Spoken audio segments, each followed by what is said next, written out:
If you didn't see the Central Park 5 documentary, go see that. When I saw that, I only had like 4 years on the job at the time, so I was just learning.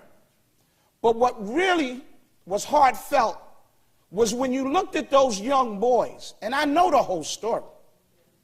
When you look at those young boys who was crying and pouring out for help, and they thought they were going to get it from their parents, the parents didn't even know how to protect their kids when it came to law enforcement. That's why we educate the community on what to do when stopped by the police. We educate parents because parents don't know, even if you do, which you shouldn't, but if you do give the police department the permission to talk to your loved one, if you do, at any given time, you can stop it. At any given time.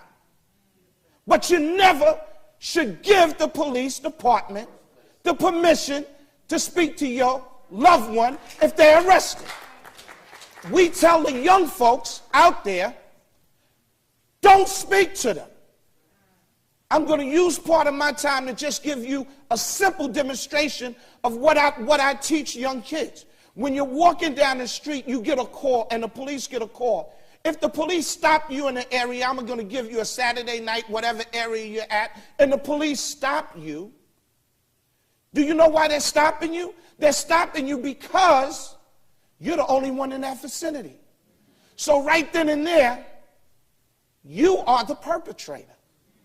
You don't know you're the perpetrator because they're not going to tell you you're the perpetrator. What they try to do is stop you by engaging you. How you doing, sir? Or whatever. Sir, did you see a car? Did you hear a gunshot? Did you see somebody run? And what you think is you think, because you're not the perpetrator, right?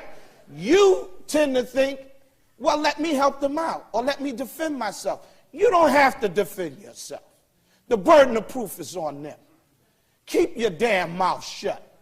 This is what I tell the young folks, that if that was to happen to you as you're walking, you say, officer, am I under arrest? No, you're not under, well then I must be free to leave. And then you start to leave. Let him or her tell, no, you can't leave. Well then, officer, am I under arrest? No, you're not. Well then I must be free to leave. Well, no, I want to ask you something. Well, officer, am I under arrest? You keep saying that because let me tell you something. If the police had the right to arrest you, do they ever ask you? No. They do it. So I teach, you just say that. When the officer says, well, listen, you're not under arrest. I just want to know, did you see a car? Did you hear a person scream? Did you hear gunshots?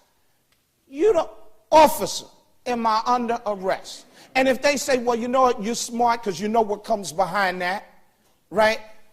Okay, officer, you're under arrest. Okay, officer, you turn around and you put your hands behind you and say, here, take me, here. But you don't say nothing. Say 9 times out of 10, they're going to push you away because they're going to say, you know, if they don't have enough, they're going to say, I can't lock this person up.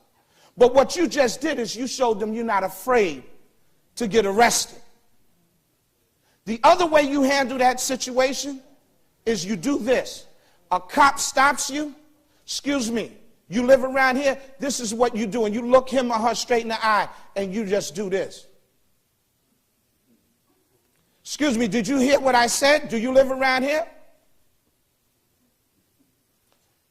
Can you tell me your name?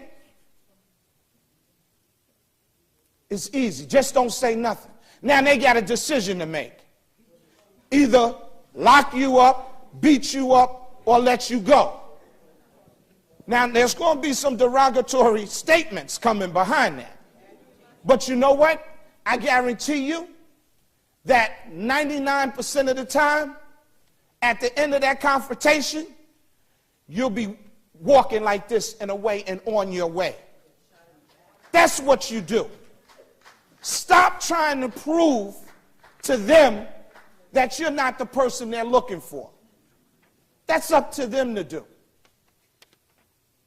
Another thing, know your rights. In this book, it's only about 28 pages.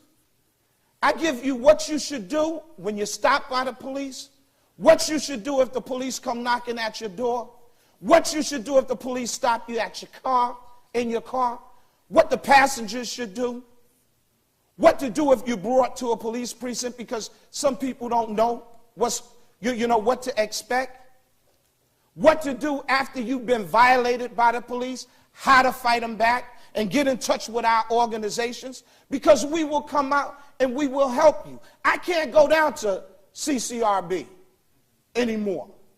They don't want me down there. Because when I've escorted people down there, they say you can't come in. You know why? Because when I went down there with some people that was complaining, they play semantics with a person's words.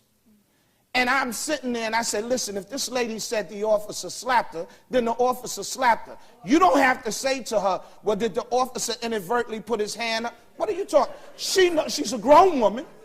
She knows if she's been slapped, just like grown men. They know if they've been hit or violated. You know, stop making excuses for the police officer. Well, they told me you can't come down here anymore. You know, it's all right. It's okay, because if I can educate enough and you can stand and use that backbone in your spine and stand up for what's right, you'll be okay, because when you leave there, you got us.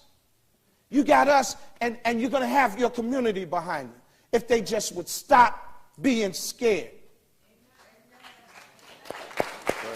We, as a people, need to stop being afraid.